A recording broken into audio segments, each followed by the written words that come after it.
How's it going, ladies and gentlemen, boys and girls of all ages, shapes, and forms, and welcome to a brand new series that we are starting here on TSG. As always, I am Greg, and I'm joined here by Mira. Say hello.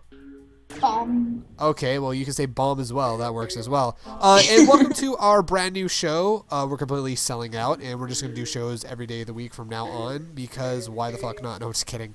So one of the things that Mira and I have done over the past few, I would say months or so, is we watch, it's been known among everybody a part of TSG that we watch anime. Obviously. We're a bunch of anime trash. You know, a bunch of trash. So, we decided, why don't, because we have a podcast called The Snazzy Cast, and it's hard to talk about anime at times because, you know, people's schedules, and you also want to make sure that you don't spoil things for people, so it gets kind of tricky to do things unless it's like a spoiler cast kind of style show. So, we found a way to rectify that, and the way that we're doing it is in this new series that we are calling Animu Wut Do. Now, what do with Animu? I have no clue. I just wanted to rhyme there. No, so Animu Wut Do is going to be a show that's going to be released every other Thursday, which is why this video is going up on Thursday. If you're watching it, we're recording this on a Friday, so that's neither here nor there. But yeah, it's a brand new show. We're going to talk about a specific anime topic every episode, so it'll either be about a series in general, or maybe there's some sort of big hot button anime issue that's going on right now, and we're just going to kind of talk about it as I play a game. This time the game is going to be a game that we previously played on TSG, which was Peggle, and I'm actually now playing it on PC, so I'm trying to get all the achievements and stuff on PC, so that'll be interesting. So as I play that, I'm going to be chatting with Mira, and we're going to be talking about anime and stuff like that. And this week's topic, I figured, because there is a second season to the show that is going to be coming out, I don't know when, but soon, if I remember correctly, we're going to talk all about an anime called K-Project. So, K-Project, actually, I'm going to let Mira talk for a moment. So, K-Project, how would you explain K-Project to somebody who's never seen it before?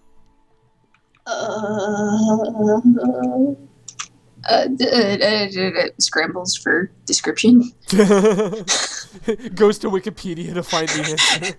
Seriously, furious typing. No, okay, but okay, like if somebody walked up to you and say, "Hey, K, I've heard of the show K. What's it about?" Like, what would your summary be? Somebody died, someone lost his memory, and there are clans involved. Wow, sounds like Tuesdays for me. Sounds like every Tuesday for me. No.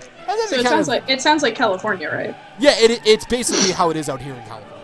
So so basically, K is a show.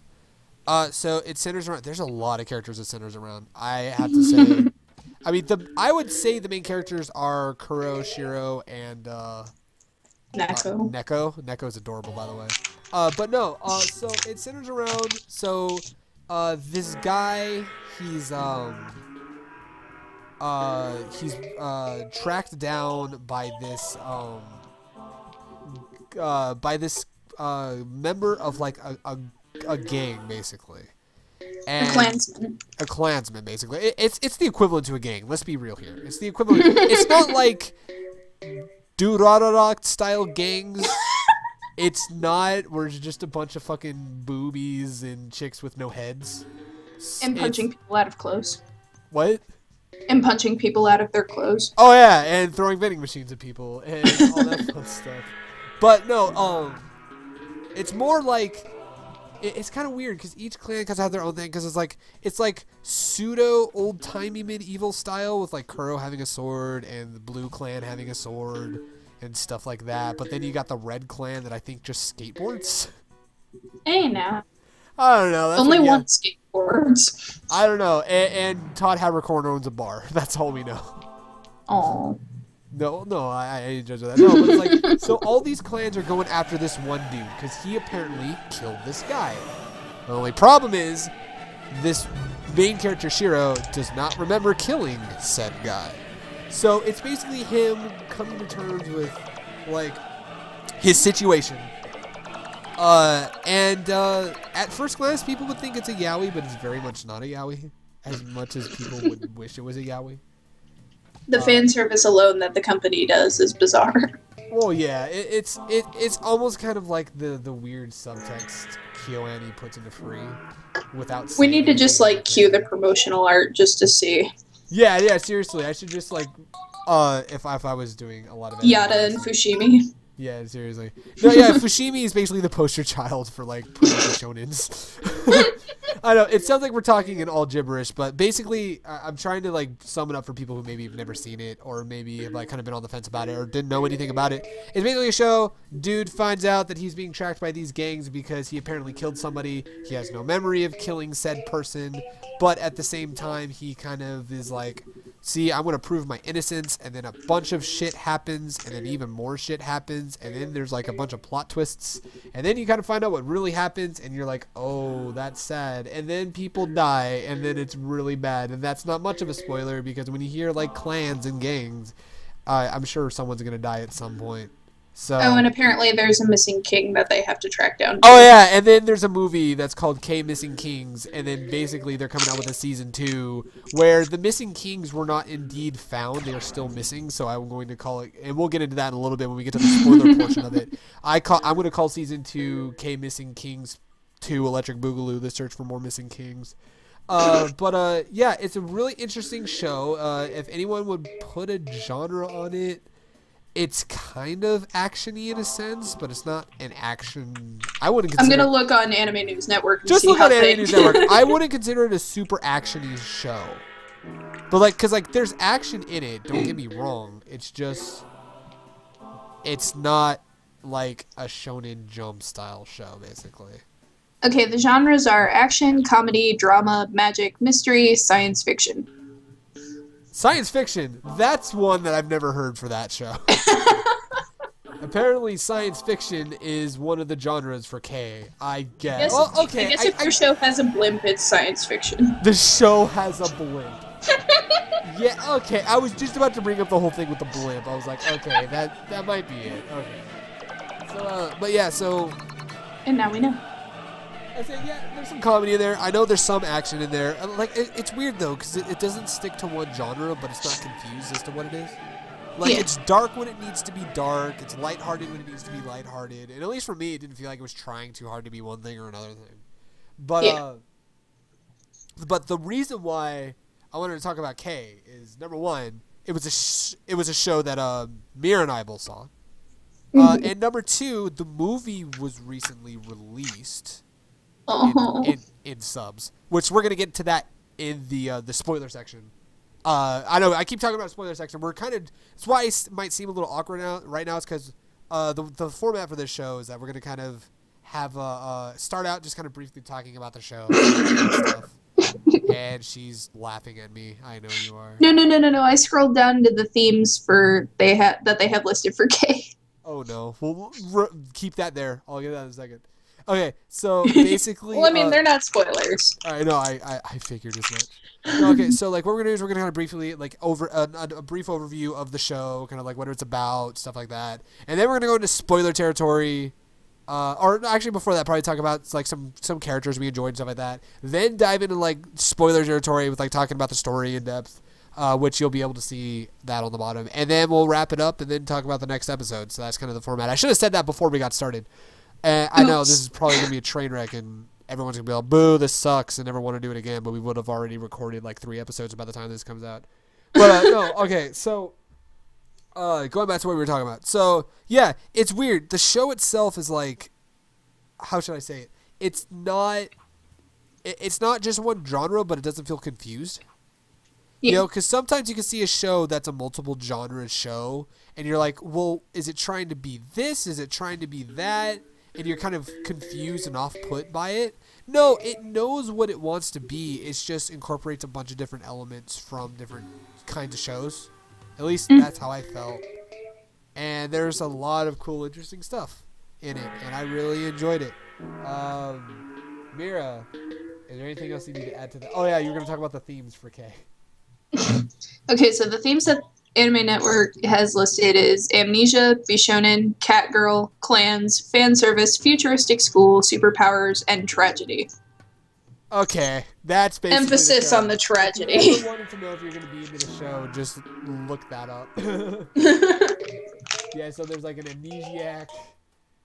There's a pretty Bishonen. There's a couple clan kings that people swear are gay. There's a Neko girl, so that's for all the dudes in the audience. Like I said, it's got a little bit of everything in it. But again, it's not overdone because poor Neko. I feel bad for Neko. Which we'll get into that in a little bit. Yeah, it's a really interesting show, and I guess before we get into the spoiler stuff, I guess we can talk about this. How did we get into the show? Like, how did you find out about the show?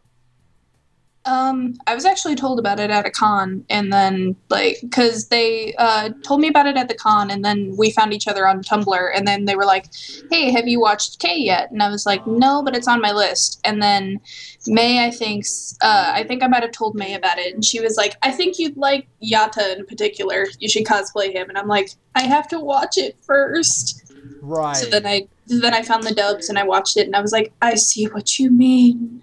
I see what you mean. I love Yada. And I'm also going to preface this right now. A lot of the shows we're going to talk about, we watch both sub and dub. Because like I got kind of a weird thing. I watched the series dubbed, but I watched the movie subbed because I didn't dub the show. We're dub trash, but don't worry. We're not discrediting the Japanese. Trust us. In fact, I got a cool thing when we get into Missing Kings, which is the movie.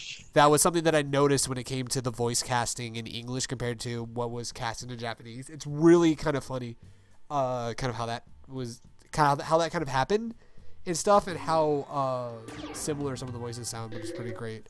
But yeah, I heard about it thanks to May. I heard about it thanks to AX 2013.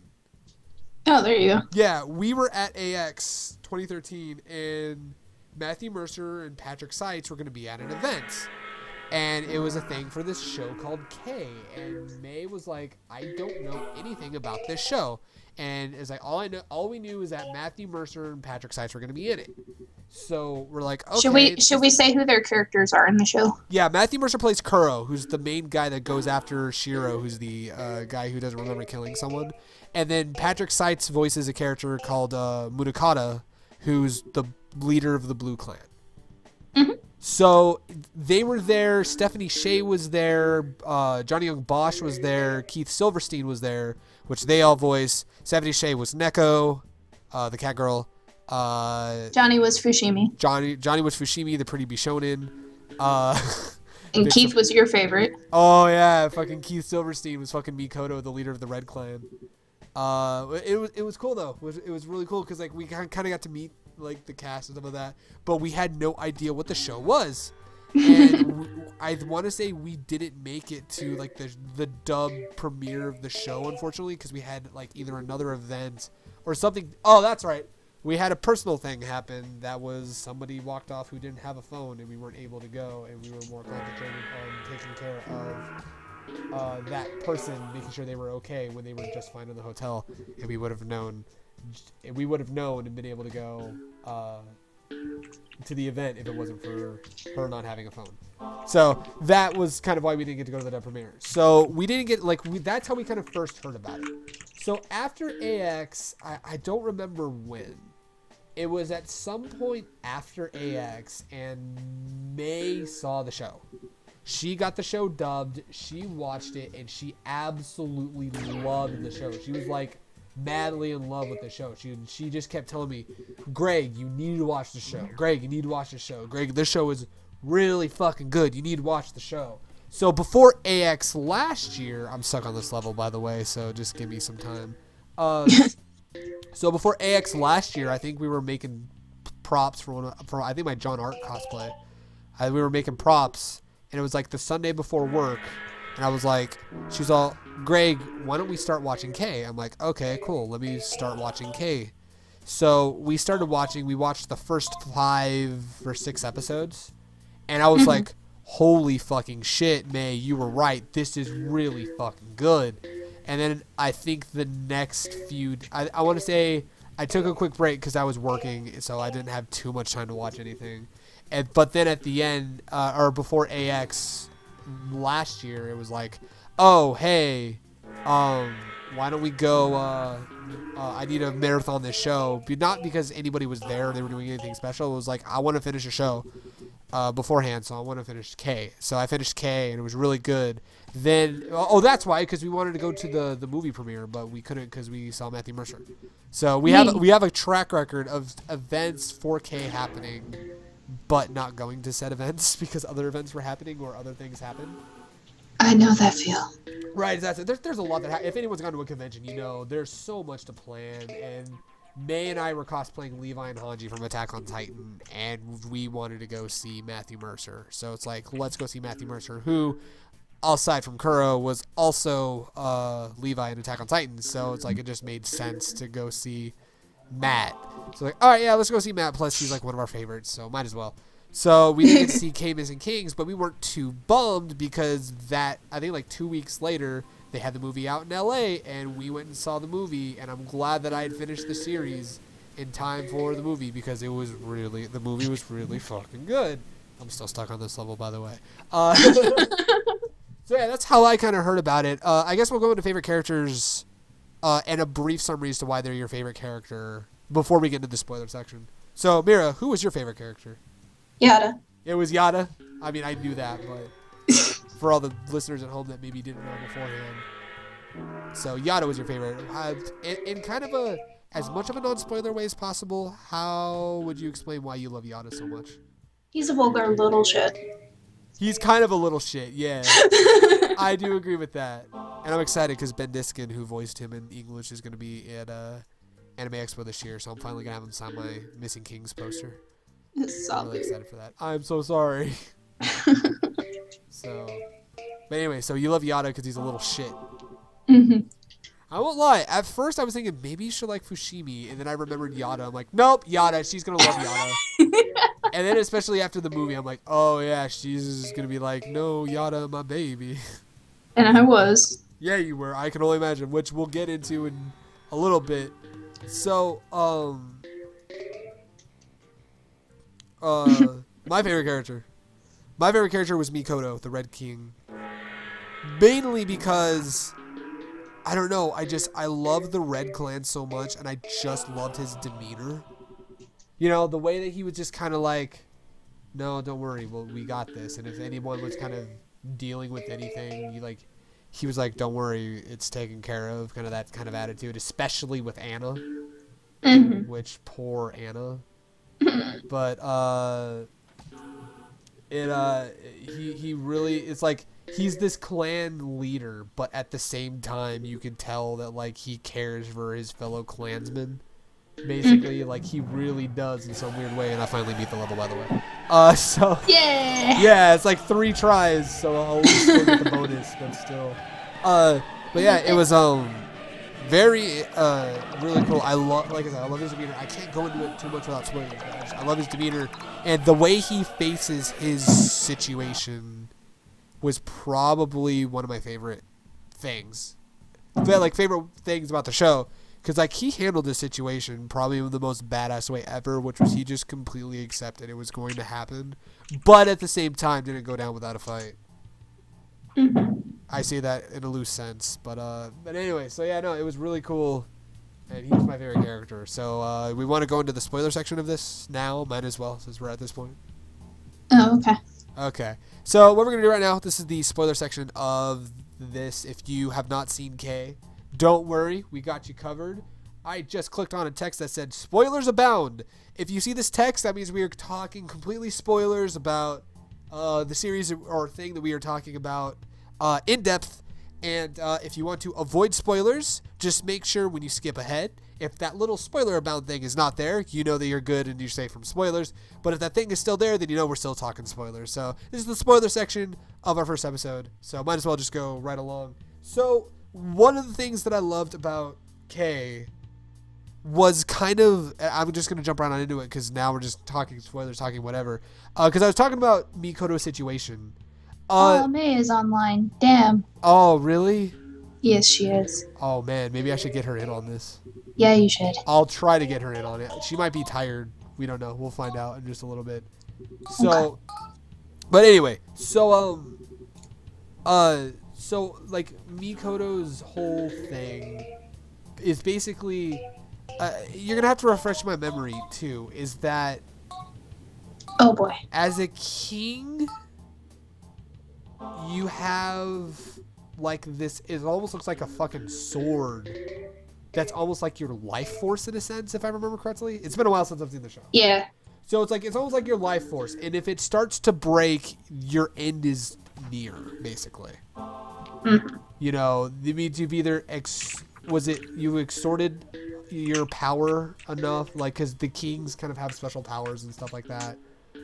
I think so. Let me go I know they have like some like special power at some point. I'm trying to remember, but basically, if the sword starts cracking, that's bad news. Oh, okay. I found it. Okay, Go ahead and explain it.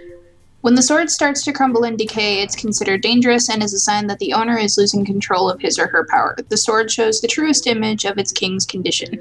When the king has reached its limit, the orb at the center of the sword will stop glowing and the sword will come crashing down, thus killing the owner of the sword. However, this could be prevented if the dying king is killed before the sword crashes into him, in which case the sword will vanish and vaporize. So that's what's going on with Mikoto. Ta-da! Ta-da! He's losing control of himself and losing control of his powers, and basically it's like that's kind of the whole conflict with like between the red and blue king, is that the blue king Munakata knows that this is happening, so it's his quest to kill Mikoto before the sword cracks, right? But at the same time, Mikoto doesn't go down without a fight. He knows it's going to happen, but he still kind of has that whole demeanor of like, I'm not going to go down without a fight, basically. Yeah. So it's so like that's kind of like his whole thing, and the way that they handled it is like, you're like, well, I mean, I'm sure he's gonna figure out a way to take care of it, but he doesn't, and at the end, Munakata does kill him before he because Munakata does get to kill him, right? Was it Munakata killed him? Yes. Please refresh my memory. I want to say it was Munakata that ended up being able to kill him. Yeah, it was. Because he killed him before the sword came down. Because if the sword came, that was the thing. Is if the sword came down, the city was fucked. Well, that, and also, like, if the king died before he was killed, it would vaporize, but it didn't. That's right. Because Anna. Yeah, fucking Anna. Leave it to fucking Anna. We'll get to that in a little bit. See, you're the one who's watched the series, like, because I watched it last year. So I'm still trying to remember, get things out from memory. Well, that and the movie refreshed my memory a little bit. Right, yeah. The movie did a good job refreshing people's memory without feeling too much of like a recap and stuff like that. But again, we'll get to that in a little bit. But yeah, so that whole thing happened. That's all happening while they're trying to figure out who killed this guy from the Red Clan, which they Tatsura. think... I didn't remember his name. I'm sorry. Tatsura. Tatsura, there you go. By name or Totoro? Was that his name? Aww. Well, I mean, he's dead, so like, he's dead, and one of us is the killer. How could you? How could I? Oh, I'm not talking about Yada in the movie. I'm so sorry, but no. Anyway, so why not? So, but anyway, so. Yeah, that's all kind of happening while the whole thing with Shiro's happening, where they're trying to figure out what the whole thing with Shiro was. Which, that reveal was pretty fucking cool. Basically find out, was it the colorless king who killed him, right? Uh-huh. Yeah, because the colorless king took possession of, I almost said Yada. No, not Yada. Of Shiro's body. No, and had this guy from the Red Clan killed to really start this whole bullshit that happened. And then left Shiro's body, which is why he didn't remember killing him. And this all happens after Kuro is like, I swear myself to you, my king. You know, basically considers Yada, god damn it. Shiro. Considers Shiro to be a king, which he actually kind of is. But you don't find that out till later. Kind of is a big deal. Kind of is a major big deal. So, but yeah, it's, like that all is going on at the same time. And I kind of like how they did that. But at the end of the show, he goes missing. Everybody goes missing. So like Mikoto dies at the end of the show. Shiro goes missing. And everyone's all upset. And then K Missing Kings happens. Basically, K Missing Kings is like what happened after the Red Clan. Or the group formerly known as the Red Clan. Homura, no. Yeah, rip in peace, Homura, never forget. No, but like, it transitions right into the movie. Transitions right from the end of the show. Like seriously, it's like, here's like the first scene is like, oh yeah, so like 6 months later, all this happens. The fucking fat dude is now skinny because he's like, oh, I stopped eating because I had no reason to. That was sad in and of itself. It was like, because there's this guy from the who was a part of the Red Clan, part of Homura, who he was a fat guy and he loved eating food. Then you see him in the movie and he's skinny as shit. He's like, well, what happened? He's like, I just stopped eating. I had no motivation to after Mikoto died. Is all. Oh, okay. Drive the knife in a little further. Yeah, I mean, we already know that, like, at this point, we haven't even seen Yada yet, but you know Yada is going to be fucked up by it. Yeah. You really do. And to nobody's surprise, he really is fucked up by it. So like, that happened. Didn't, what's Todd's character's name? Oh, God, hang on. Kusanagi. Didn't he sell the bar? Yeah. He sold the bar that the Red Clan resided at. And Yada still crashes there. Yada still crashes there because he's a depressed shit. Yeah, I mean, I don't blame him though, but he was depressed as shit. But yeah, no, it's I'm trying to remember the movie. You just watched the movie, so you know what? You better summarize the movie. Depression. Okay, well, I mean more than one word. Basically, Major depression. Oh my god, Jesus Christ, man. This is how our conversations go, by the way. I hope you guys know. This is what's gonna happen in like every episode, especially when we eventually get to the Tokyo Ghoul episode. No, the episode will just be called "Let's Go Home," and we'll just be crying. Shut up! How dare you? I'm just saying, we'll just be crying for 30 minutes. That's all it'll be. So, okay. So we should get Emmers on that night. What? We should get Emmers on that day. She'll hate us forever. But I know, hey. but she'll at least be able to talk about it. Oh yeah, she will. And I got no ball, and I died. And I died, and I lost the level. Okay, no, but so from what I remember from the movie, Red Clan is fucked. At least it seems that way. Before it gets revived because Anna decides to be the new king. By decides, I mean she has like this burning fury that shows up like halfway through the movie, and it's like, oh shit, that's crazy. And then there's some really flamboyant gay dude that's fighting Kuro at one point. That's what I remember of the movie. Oh, and the flamboyant gay swordsman is the guy who voiced Ichigo in Japanese. Of course it is. Naturally. He even admitted that when he was in the studio, he wanted to make him as flamboyant as possible. Even his speech. Bless. Right? I'm not even lying. He really said, he's like, I just wanted him to be as flamboyant as possible. I'm like, oh my god. Bless. Bless. That's funny. That's really funny. God Yukari is the guy's name. Yeah. The character, not the actor. Wait, what was the name again? Yukari. Yukari, yeah.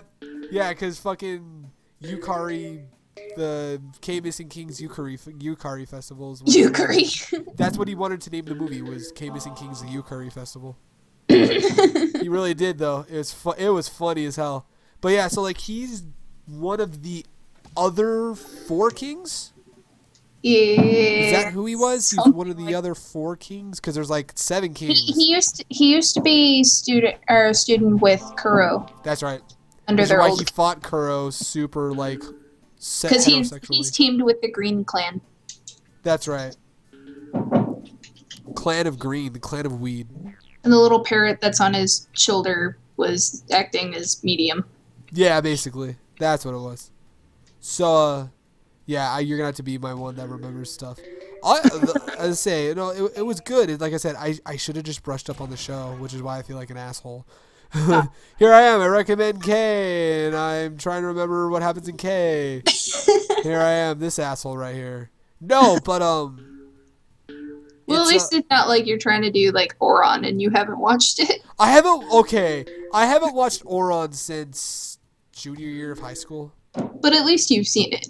Oh, I mean, May's finally saw it. Wow, May's saw it too. Finally. But that's neither here nor there. We'll have to do an episode just on Oron, and it's just us laughing at May for 30 minutes for taking until she was 24 to finish the show. Poor senpai. Oh yeah, magically she's total anime plebeian. We keep getting sidetracked, but anyway. So yeah, my bad. No, it's all good. I keep getting distracted as well. And I'm also playing this game as well, and I'm still sucking at it really badly. So, I mean, if anybody saw our Peggle Let's Play, you know how badly I am at this. So anyway, so basically, shit happens in the movie, and Shiro's still not found, which is why I want to call the movie K Missing Kings, or call the second season K Project Season 2: The Search for More Missing Kings. Electric Boogaloo. Electric Boogaloo. But no, they're on the search for I almost said Yada. Everyone's on the search for Yada. No, they're on a search for Shiro. Sorry, I lost it. They're on the search for Shiro. They can't find Shiro. That's Kuro and Neko can't find Shiro. The Red Clan's basically broken up, and then the Blue Clan's being a bunch of little bitch-ass bitches talking about fucking cosplay ninjas.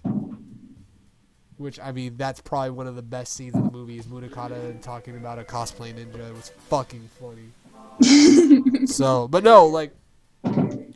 Basically they, it's like, the course of the movie is, let's search for Shiro. Oh shit, this new guy showed up. Who the hell is this new guy? I have no clue.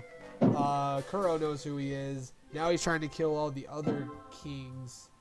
And he's finds out that the Red Clan's basically gone. He's like, oh, okay, cool, that's great. You know, that's one less clan to deal with. Herp. And then all of a sudden it's like, oh, guess what? Red Clan's back, bitches, because Anna's like, oh no, I'm the queen. She is the queen of the Reds now, and it's fucking awesome. That whole reveal too was cool.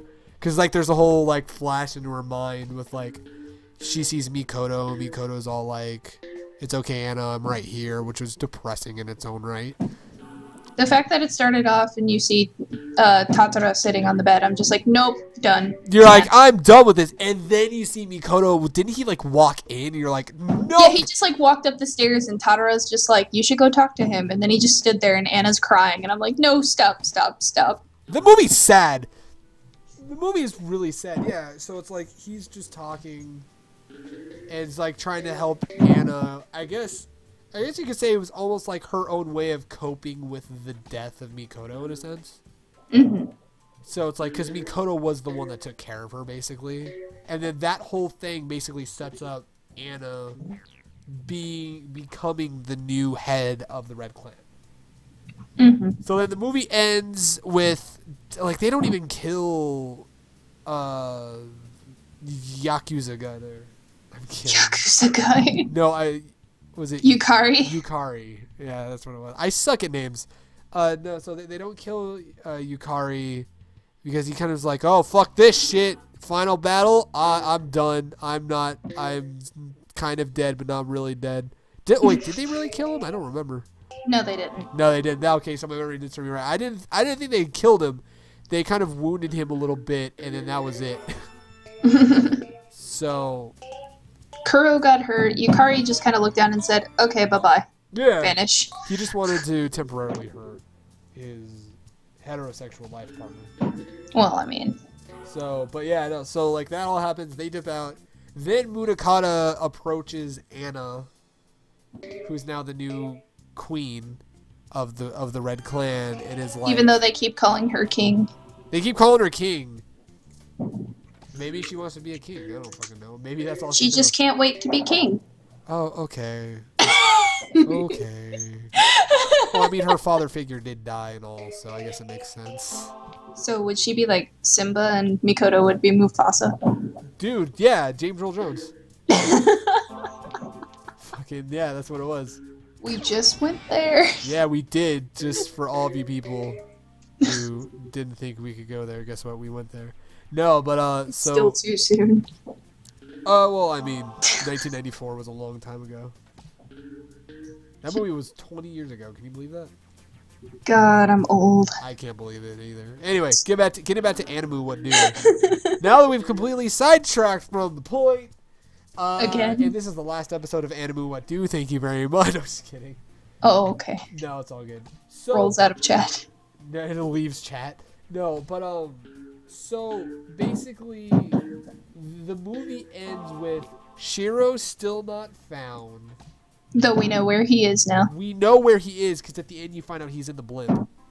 Because, oh yeah, I totally forgot that. Because every king needs a blimp. Is that he's actually the Silver King. That's what it was. Because Shiro silver, get it. Shiro is white, Shiro's actually. white. Jesus Christ, that's like Japanese. So close. I tried. No, I so think Shiro I is think white, Gin but is it's like silver. Silver King, close enough. That's what it is. I think Gin is silver. I'll have to G look. is silver. So why didn't they name him G? Finally beat the level, by the way. Yeah. So but yeah, so it was so like you find out that he's actually the Silver King. He was the king that resides in the blimp up in the sky. And then that's when at the end of the series he disappears after everything goes down, and then it's like, well, where the hell did he go? Then you find out he was in the blimp the whole time. He's like the Silver King.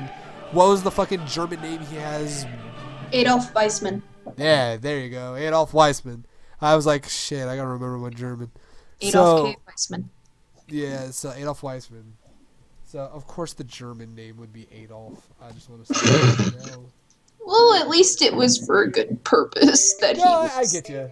I'm just making a joke. No, Yeah, I know. I'm just saying, it's like, if we're gonna compare all the Adolfs in history, at least it's not like that one. What we're talking about is Adolf Weissman Sr., ladies and gentlemen. I'm just kidding. Oh, okay. No, okay. So you find out he's Adolf. Shiro's actually Adolf Weissman, who's the Silver King. And then it's like, oh yeah, I'm the Silver King, let's do stuff. And then he disappears, so they can't do stuff. And then they go to look for him. And at the end of the movie, they still don't find him. And then you find out he's in the clouds. And then what's even worse is what you find out afterwards. It's an after credit button scene. Mm-hmm. That Mudakata's sword is starting to break. Which upset the shit out of me, because Mudakata is her favorite character. And I'm sitting there like, yes, your king finally gets what he deserves. Finally, it's about fucking time. That's so mean.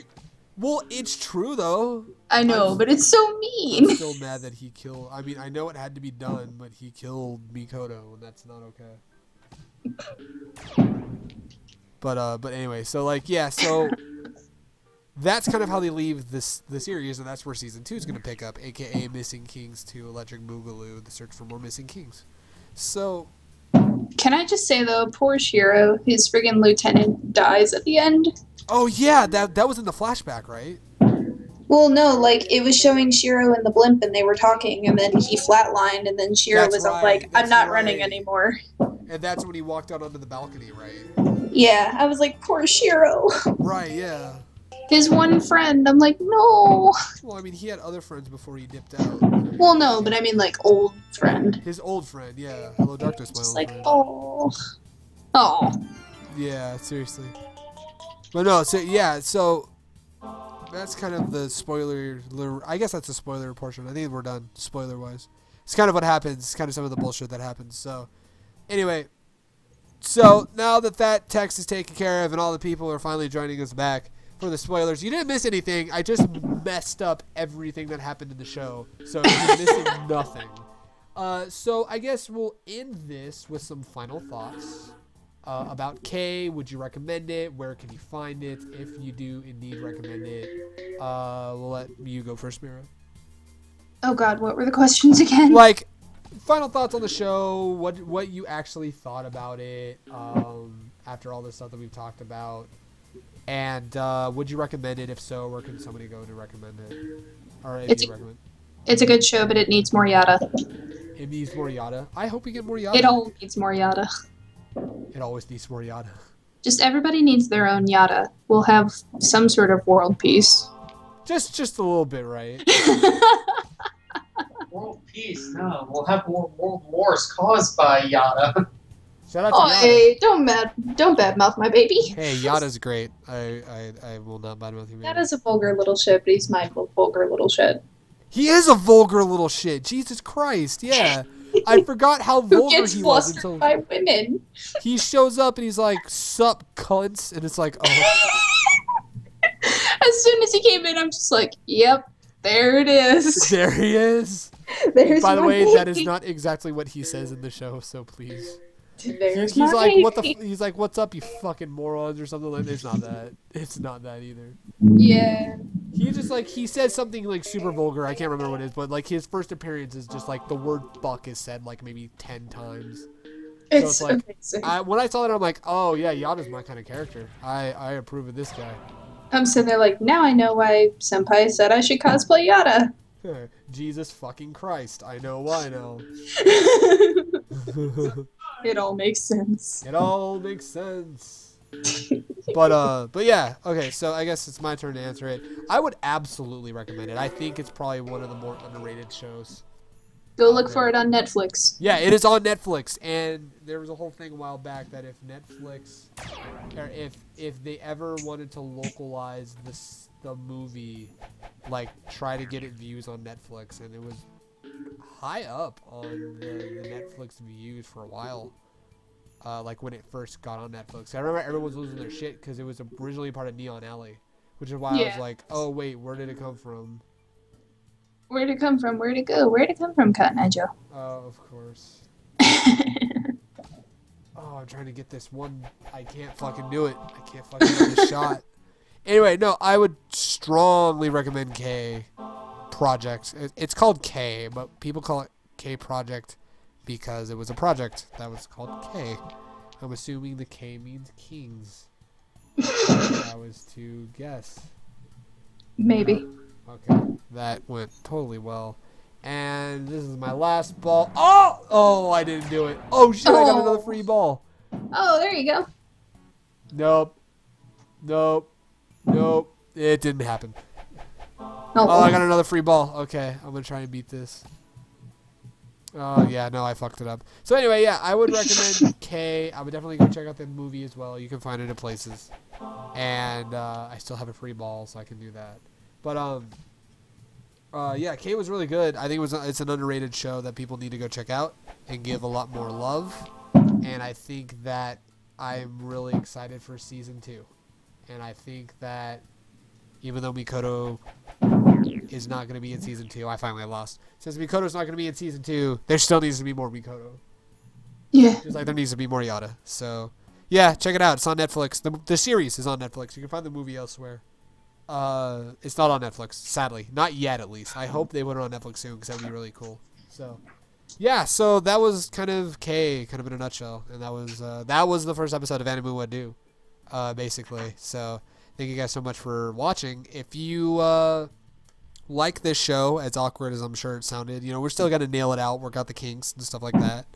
But we'll fine-tune it. This will go up every other Thursday. So the Thursday you're hearing this, not next Thursday, but the Thursday after, you'll get episode 2. It's basically going to go out on weeks that the podcast does not go up. So this will be kind of like our supplemental stuff in between podcasts and stuff like that. Cool little anime-related thing to do. And it clocked in about 45 minutes. Wow, it's a little longer than I thought, but of course it's going to be a little longer than I thought because it's me that's taking part in it. So anyway, thank you guys for watching. And if you have any recommendations for series or things that you want us to talk about that are related to anime, let us know in the comments down below. But next week's episode, or more like next time on Animu Wut Do, because it's not next week, it's in 2 weeks.